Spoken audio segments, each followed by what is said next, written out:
and it doesn't interest me. I want it because it's louder, quieter, softer, harder. It's pushing some boundary.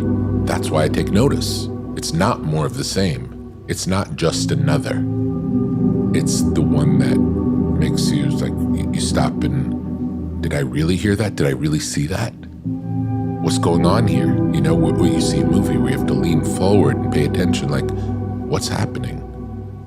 It's not just the audience's hand is being held and walk through a story simply. I like the complexity and difficulty that forces me as the viewer to participate in what's going on. I'm not just being carried along. You know, if I like it, that doesn't mean anything. That's what people think. It's like, just because I like it, that doesn't give it any value. It's like, as an artist, if you like it, that's all of the value. That's the success comes when you say, I like this enough for other people to see it. Not other people like it, so it's successful. That doesn't mean anything, because that's, other people liking it is out of your control. All that's in your control is making the thing to the best of your ability. I talk about it, usually the way I talk about it is greatness. And that's the way I thought of it my whole life, was my interest is in making something great.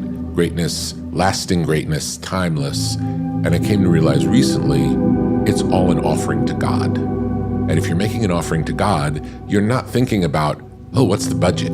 Or I hope this segment of the audience is gonna like it. We don't think like that. It's a higher vibration.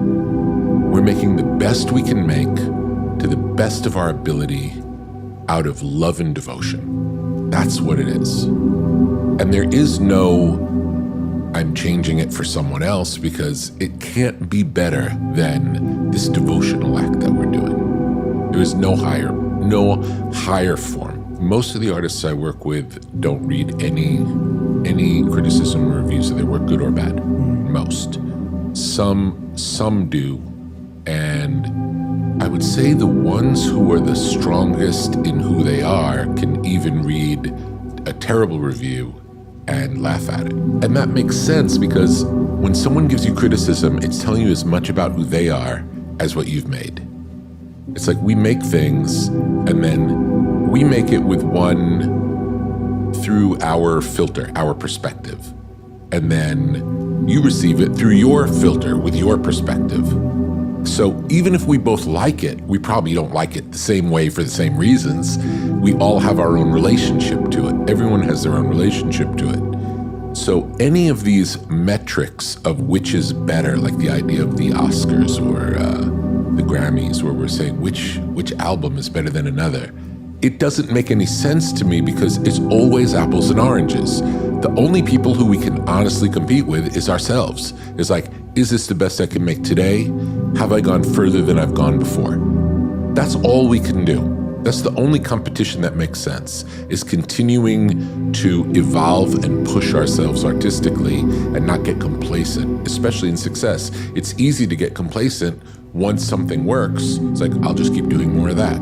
It ends up, maybe one more time you can get away with it, but once 3 are similar, it stops being interesting. It's the obsessive nature of being really into something that once you start down a